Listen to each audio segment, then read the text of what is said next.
Hello students, कैसे हो। मैं संदीप शर्मा और आप देख रहे हो मेरा यूट्यूब चैनल बिग्स इंस्टीट्यूट, जिस पे आपका स्वागत है।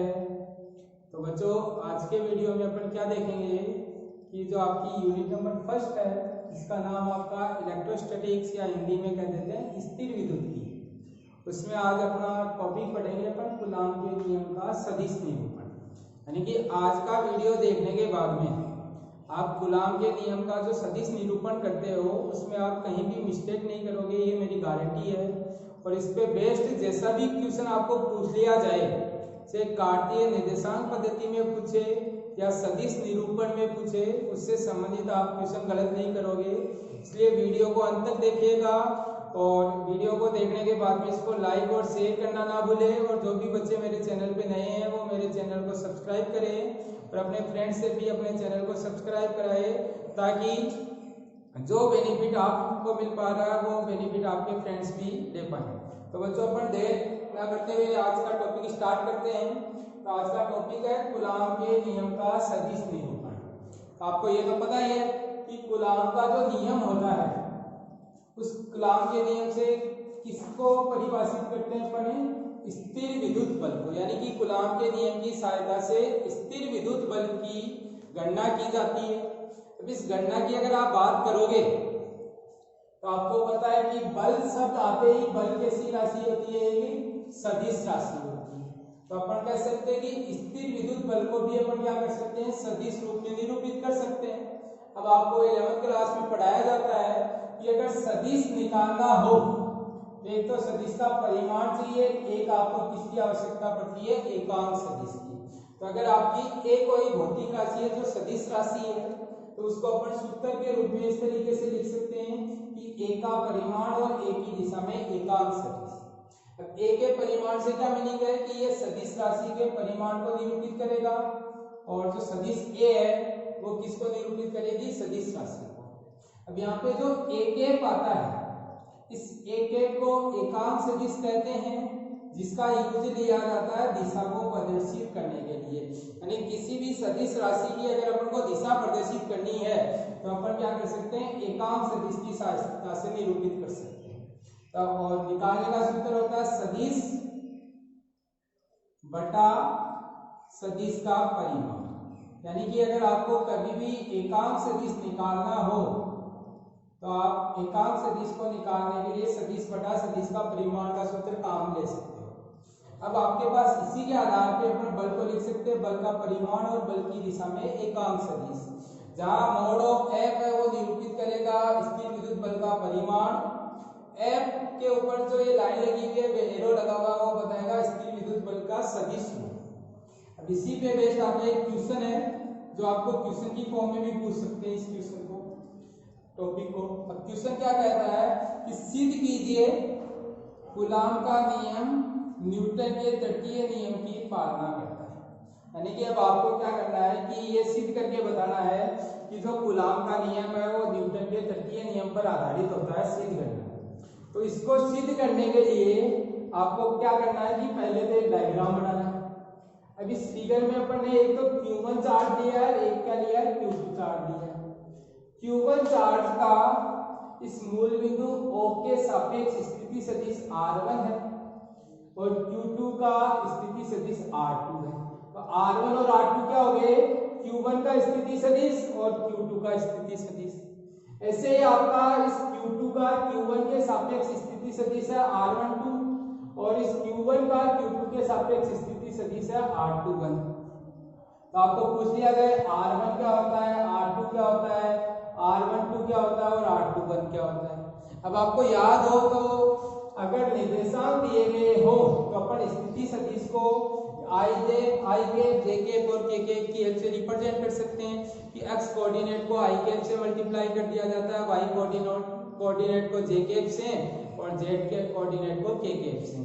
तो अपन ने R1 सदिश को भी निर्देशांक में निरूपित कर लिया और R2 सदिश को भी निर्देशांक में निरूपित कर लिया।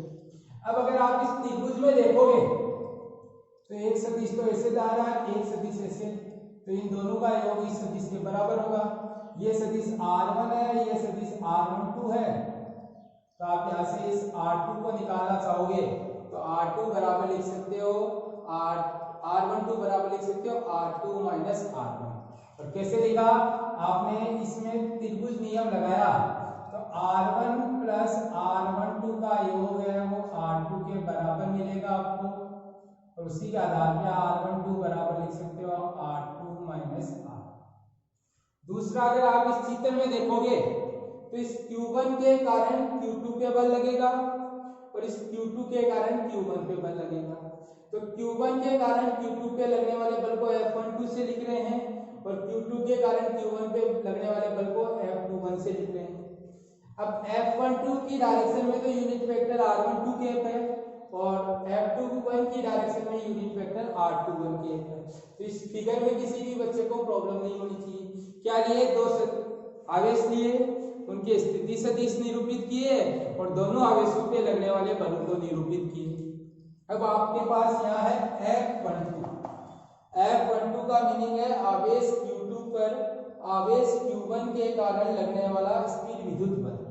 और अभी अपन पढ़ के आए कि सदिश को निरूपित करने के लिए लिखते हैं सदिश का परिमाण इंटू एकांक सदिश।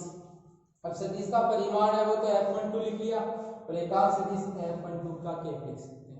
अब आपको पता है कि परिमाण निकालने के लिए कूलॉम का नियम यूज में लेते हैं और कूलॉम का नियम कहता है कि कोई भी दो आवेशों के बीच का बल निकालना है तो K Q1 Q2 अपॉन में R स्क्वायर।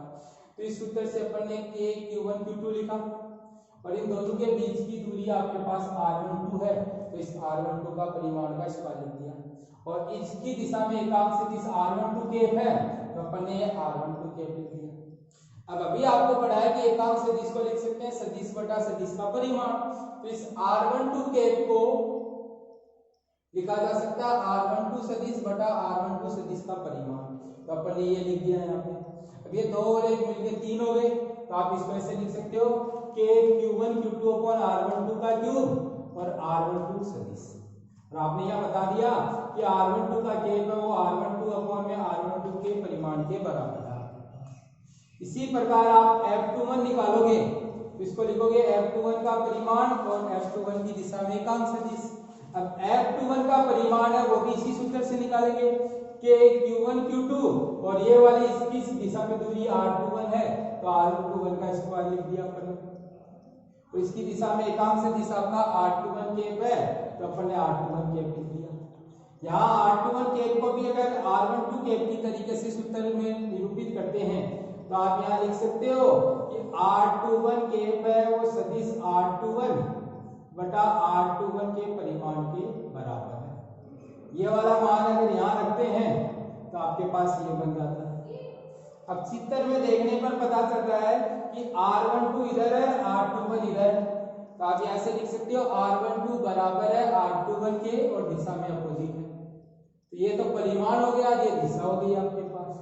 दूसरा, आप यहाँ से ये भी लिख सकते हो कि आपके पास R12 कैप है वो बराबर है माइनस ऑफ R21 कैप के।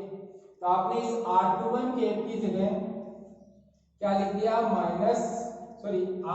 कैप की जगह क्या लिख दिया माइनस ऑफ R21 कैप और ये लिखा तो आपके पास ये सूत्र बन गया K Q1 Q2 upon R21 का स्क्वायर R21 कैप और साइन आ गया माइनस का। अब ये पूरा का पूरा है यहाँ किसके बराबर आपके पास F21 के बराबर तो आपने इसको लिख दिया F21 के बराबर। और न्यूटन का तृतीय नियम यही होता है कि F12 है वो बराबर होता है माइनस ऑफ F21 के और दिशा में कैसा होता है अपोजिट होता है। तो अगर आपको कूलॉम के नियम का सदिश निरूपण पूछा जाए तो आप क्या करोगे, सबसे पहले डायग्राम बनाओगे, डायग्राम में कौन सी राशि क्या है उसका मीनिंग बताओगे, फिर आपको पता है कि बल निकालना है तो बल बराबर होता है बल का परिमाण इंटू बल की दिशा में एकांक सदिश। F12 बल है तो बल का परिमाण तो K Q1 Q2 upon R12 का स्क्वायर और इसकी दिशा में एकांक सदिश R12 कैप है। ऐसे F21 निकाला तो उसकी दिशा में एकांक सदिश R21 कैप है। दोनों में संबंध आपके पास ये है कि R12 कैप बराबर है R21 के, दिशा में कैसा है अपोजिट। तो आपने यहाँ रखकर सोल्व किया तो आपके पास ये निकल कर आ गया। तो बच्चों इसमें तो किसी बच्चे को प्रॉब्लम नहीं होनी चाहिए। फिर भी अगर किसी बच्चे को किसी भी तरीके की रिलेटेड सदिश से रिलेटेड या किसी भी तरीके की प्रॉब्लम रह जाए तो आपको क्या करना है, कमेंट सेक्शन में कमेंट करके पूछ लेना है। अगर वहां नहीं पूछना चाहो तो डिस्क्रिप्शन में मेरे व्हाट्सएप नंबर होंगे, उन पे आप क्या कर सकते हो, व्हाट्सएप करके पूछ सकते हो। अब आपके इस पे बेस्ट क्या पूछते हैं, न्यूमेरिकल पूछते हैं, और न्यूमेरिकल में आपको क्या दे सकते हैं, निर्देशांक दे सकते हैं। तो अब आपके पास ये सूत्र पढ़ चुके हो कि बल निकालने का सूत्र होता है k q1 q2 अपॉन दूरी का स्क्वायर और उसकी दिशा में एकांक सदिश या आपके पास सदिश। अब अगर आप इस r12 की जगह तो यहाँ से लिखो r2 माइनस r1, तो यहाँ से r2 माइनस r1 का क्यूब लिख सकते हैं, r2 माइनस r1। अब आपको पता है r2 माइनस r1 है x2 माइनस x1 i के plus y2 minus y1 j के plus z2 minus z1 k के। अब आपको क्या निकालना है, इसका परिमाण निकालना है, और परिमाण निकालना सीखा है, किसी भी सदिश का परिमाण निकालते हैं तो आपके पास क्या होता है, आई के गुणांक का स्क्वायर प्लस जे के गुणांक का स्क्वायर प्लस के गुणांक का स्क्वायर, और उनका अंडर रूट ले लोगे तो आपके पास परिमाण आ जाएगा। तो ये परिमाण निकालने का तरीका हो गया। अगर आप सदिश रूप में ना लिखना चाहो तो आप इनके क्या कर सकते हो, कोऑर्डिनेट की फॉर्म में निकाल सकते हो। तो अगर x कोऑर्डिनेट की फॉर्म में निकालना है तो x2 माइनस x1 से गुणा कर दो, y कोऑर्डिनेट की फॉर्म में निकालना है तो y2 माइनस y1 से गुणा कर दो, और z2 कोऑर्डिनेट की फॉर्म में निकालना है तो z2 माइनस z1 से गुणा कर दो। अब कैसे गुणा करना है, उसी पे बेस्ड इक्वेशन है कि दो आवेश दिए हुए 3 माइक्रोकूलम और 6 माइक्रोकूलम के, ये आपको कोऑर्डिनेट्स गिवन है। इन पे आपको क्या करना है कि एक बल 3 माइक्रोकूलम पर लगने वाले बल की गणना करनी है। तो मैं दोनों मेथड से आपको क्या कर रहा हूँ, इस क्वेश्चन को सोल्व करके दिखा रहा हूँ। तो पहला मेथड आपका है स्थिति सदिश। तो आपको Q1 गिवन है 3 माइक्रोकूलम, Q2 गिवन है आपको 6 माइक्रोकूलम। Q1 की स्थिति गिवन है R1 is equal to 2ik minus 3jk plus 5kk। किसी बच्चे को दिक्कत नहीं होनी चाहिए, स्थिति कैसे लिखी, निर्देशांक गिवन है i j k से गुणा कर दिया। ऐसे R2 बराबर गिवन है आपको 2ik plus 0 into jk plus 9 into kk। इसमें भी कोई दिक्कत नहीं होनी चाहिए। अब आपके पास क्या निकालना है, F21 निकालना, 12 निकालना। F21 का meaning k q1 q2 upon में आपके पास सूत्र है R2 माइनस R1 का क्यूब और R2 माइनस R1। अब ऊपर आपके पास Q1 भी है, Q2 भी है, R1 भी है, R2 भी है। सबकी वैल्यू पुट करते तो k की जगह तो 9 इंटू 10 की पावर 9 रख दिया, q की जगह 3 इंटू 10 की पावर माइनस 6 कर दिया, इसकी जगह 6 इंटू 10 की पावर माइनस 6 कर दिया, और R2 माइनस R1 यानी इसमें से ये सब्ट्रैक्ट करना है। इसमें से इसको सब्ट्रैक्ट करते तो 2 माइनस 2 तो हो गया 0, तो 0 इंटू आई के। 0 में से 3 सब्ट्रैक्ट करेंगे तो माइनस साइन पहले से है, एक माइनस साइन और आएगा तो प्लस 3jk प्लस 9 में से 5 सब्ट्रैक्ट करेंगे तो यहाँ जाएगा 4kk। ये आ गया R2 माइनस R1। अब आपको चाहिए R2 माइनस R1 का परिमाण, तो आप यहाँ लिख सकते हो 0 इंटू आई प्लस 3 इंटू जे प्लस 4 इंटू के का परिमाण का क्यूब। अब इसको अगर सोल्व करोगे तो ये आ गया 9 इंटू 3 इंटू 6 तो है ही, और ये 9 और ये 12 में से अपन 9 सब्ट्रैक्ट करेंगे तो कितनी हो गई आपकी 3, तो माइनस 3।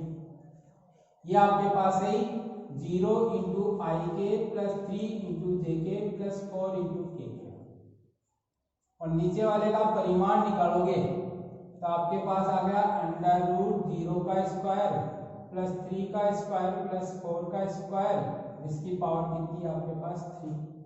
सोल्व करोगे तो ये तो गया 9 3 या 36 और 27 या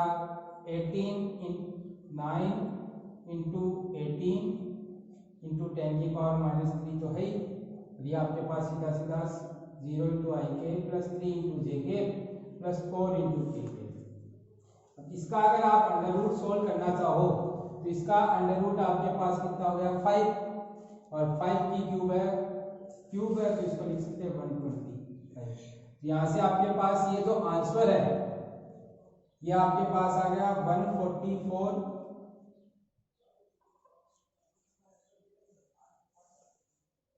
144 162 अपॉन में 125 इंटू 10 की पावर -3, 0 इंटू आई के प्लस 3 इंटू जे के प्लस 4 इंटू के के, और किसमें आंसर आ गया न्यूटन में।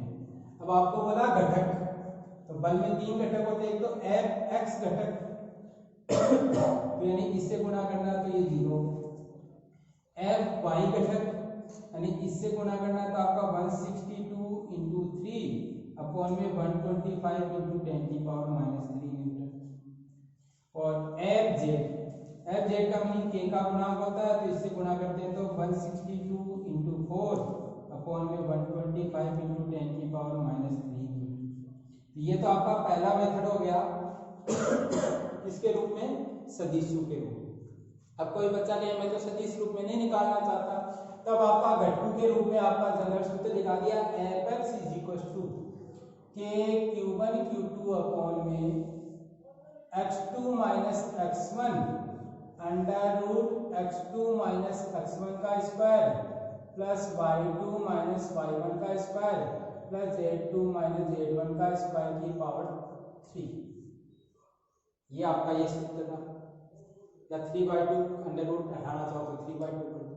अब k की जगह क्या है, 9 इंटू 10 की पावर 9, Q1 की जगह 3 इंटू 10 की पावर -6, Q2 की जगह आपके पास 6 इंटू 10 की पावर -6, और ये हो गया आपका 2 माइनस 2 अपॉन में अंडर रूट 2 माइनस 2 का square plus 0 minus minus plus हो गया 3 का स्क्वायर प्लस 9 माइनस 5 का स्क्वायर और इसकी पावर कर दी 3। अब ये 2 माइनस 2 कितना हो गया 0, तो यहाँ से एफ एक्स तो सीधा का सीधा 0 न्यूटन आ गया। ऐसे अगर एफ वाई निकालोगे तो आपका सूत्र सेम रहेगा, बस ऊपर वाले में y2 माइनस y1 करना है और नीचे आपके पास वही आएगा under root x2 minus x1 का square plus y2 minus y1 का square plus z2 minus z1 का स्क्वायर। इसको जब सॉल्व करोगे तो ये आपके पास ये निकल कर आएगा 162 इंटू 3 अपॉन में 125 इंटू 10 की पावर -3 न्यूटन। ऐसे अगर एफ जेड है तो यहाँ z2 माइनस z1 कर देना और सॉल्व करोगे तो 162 इंटू 4 अपॉन में 125 इंटू 10 की पावर -3 न्यूटन। अब कहूँ एफ निकालो तो एफ इज इक्वल टू लिख सकते हो एफ एक्स आई के एफ वाई जे के प्लस एफ जेड के के। सोल्व करोगे तो यहाँ से 162 अपॉन में 125 तो कॉमन आ जाएगा आपके पास इंटू 10 की पावर -3, और ये लिख सकते हो 0 इंटू आई प्लस 3 इंटू जे और प्लस 4 इंटू के के। ये भी आंसर इसमें आ जाएगा न्यूटन। आप दोनों में से कोई सा भी मेथड काम में लो, बस आपको फॉर्मूला लर्न होना चाहिए और इस फॉर्मूले में किस टर्म का क्या मीनिंग है वो पता होना चाहिए। अगर ये इतनी चीज पता है तो आप सदिश निरूपण के किसी भी क्वेश्चन को क्या नहीं करोगे, गलत नहीं करोगे। तो ये बच्चों आपके लिए एक प्रॉब्लम भी करा दी मैंने और ये टॉपिक भी डिस्क्राइब कर दिया। किसी बच्चे को अगर कोई प्रॉब्लम रहे तो मेरे को कमेंट सेक्शन में या मेरे व्हाट्सएप नंबर पे व्हाट्सएप करके पूछ लेना, इस टॉपिक को क्लियर कर लेना और इसके बाद में जो नेक्स्ट टर्म आएगी अगर ये क्लियर होगा तभी अपन क्या कर पाएंगे कि जो आपका आगे का सुपरपोजिशन प्रिंसिपल है या अध्यारोपण का सिद्धांत है उसको समझ पाएंगे। तो बच्चों आपको वीडियो कैसा लगा, वीडियो के बारे में कमेंट सेक्शन में कमेंट करके जरूर बताइएगा और वीडियो को देखने के बाद में वीडियो को लाइक करना ना भूलें। Thank you.